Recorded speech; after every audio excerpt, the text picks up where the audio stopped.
the Mayfly, an utter bastard or a complete godsend.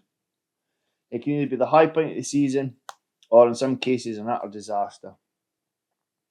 It's a magical fly, newly hatched and blessed in ethereal quality, flitting and dancing on the water like a fairy from a movie. The peak of the dun hatch, often described as Duffer's Fortnight, as the trout can be as suicidal, is something that I disagree with. It's not very easy if you live miles away and you're plagued with a full-time job, a family, and the most crucial, not many trout to go at. But the dun, no matter how abundant, doesn't move the big trout off the bottom from my particular river. This is big. Not an English chalk stream full of stockies. This is proper fishing. The particular fish that I'm after, they need lots of food, plenty of it, to get them up and active near the surface. I don't even bother with the duns. There's no point. It's only the small fish, 2 to 3 pounds, that are on the move when they're on the water. I have to be patient, wait it out, hoping that the spinners, like this little beauty, land in the water in huge numbers. It's only when the spinners land in the water that the big fish come up. The only time they come up is when there's lots of them. Watching the spinners doing their mating dance above the riverside trees and nettles really gets my juices flowing. Then, and only then, do I know that the giants will give themselves away. There's plenty of food, they'll be moving. I'm looking at pools the size of small still waters that seem totally devoid of life. These are my focus. High banks and deep water close into the edge are the other point of interest. These are huge fish and hard to come by.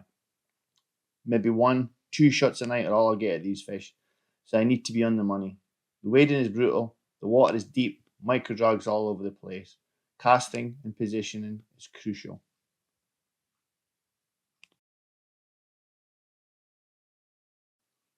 Although smaller fish provide a lot of fun and excitement and a little deviation when nothing's moving, they're not really what I'm after. Even fish sort of up to 3 pound, 2.5, 3 pound, like this one. Huge fish for other rivers, but not for where I'm fishing.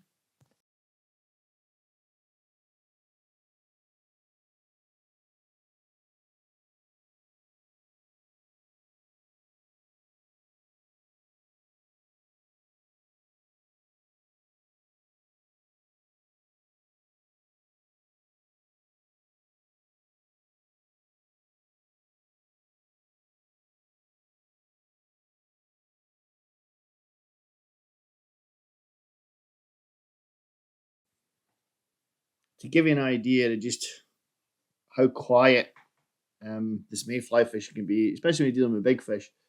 This is a fish 3 pound.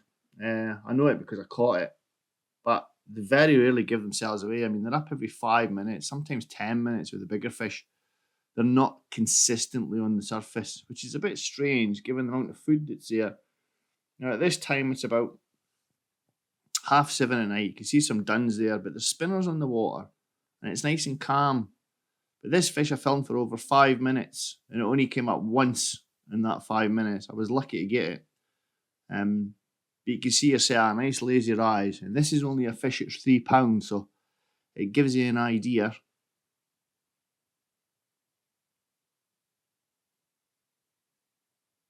Tricky fish, flat calm, loads of micro drag, loads of time to see your fly.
My flies are a mixture. Spinners, kind of sunk cripples, but all big, very, very big, bigger than the actual natural. And the reason for that is I want these to stand out. They want to look bigger than what the actual fly is for these greedy fish. This particular one, it does really, really well in the slow glides. And it's like a cripple, but that foam keeps up in the water, and that CDC looks like the buckled wings. But that foam post is crucial because you can tweak it, and sometimes that tiny little bit of movement can make a whole lot of difference. Not dragging it, but just tweaking the fly to move it. That CDC as well traps a lot of air. Just looks great. And then we've got my favourite, probably my favourite, and this is my spinner pattern. And it's like an aero dry wing. The long tails, like the actual spinner itself, really long, again exaggerated. I've got black pheasant tail ribbed up a tan dubbing. I've got lots of CDC underneath because the actual spinner's wings are very dark, and this is a trigger, and obviously the spent wings. But I've also got this white foam over the back, and that's my sighter in the flat cam, especially as it's getting a little bit darker. That's probably when it takes the majority of my fish. For the real lumpers in bigger water, I've got a detached body job here, tan foam. Obviously tie out that with your needle and your vise, and I've got like a weird brown tan CDC wing. I don't know why, it just works really well, this one. Has to be a big fish to eat that. And then finally I've got this one, which I kind of fish sunk. Not sunk, sunk's not quite the right word, but it's like a jingler. But I've got black cockhackles behind the partridge. And I just fish it in the water. I put a little bit of gink on it, and it fishes just in the surface. Again, great for a cripple. But you can also swing that on a pool tail. Really good fly. You're fishing big flies and you're after big fish, don't muck about your tippet. This might seem excessive, but trust me, you need it. I know boys that fish 12-pound maxima straight through. There is no messing. Big flies, so you just stiffly do it, turn them over. Things start heating up. I'm seeing more and more spinner above the trees. Always look above your head near the trees at the bankside vegetation. That's where you get to see the majority of the fly. And there's loads of these on the go. They have to go in the water at some point.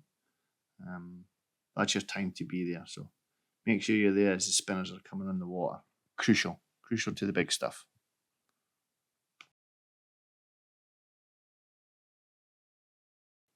In this little run, I actually lose this fish in the tree roots, but it just shows you how strange the rise pattern is. He rises there and he moves across current within like a second, pops up further over in the stream. But again, that was a good fish, £3 plus. But unfortunately, all those trees, I'm fishing off a bank and about 12 foot high here, straight into deep water. He went in those trees and unfortunately, he was lost. But yeah, big fish in there. That's the kind of water that you're looking to get them in as well. Even on really windy days, you can hear it here. You can still get fish up. You just have to persevere. It's a lovely fish, just under £2. A bit small for that river. I had to cross the river to get access to that fish. Deep on my side, I had to cross about 100 yards further up. Yeah, awesome stamp of fish. And like I say, that's a small one. Stunning little brown trout. Well, big brown trout, depending on who they fish, I suppose.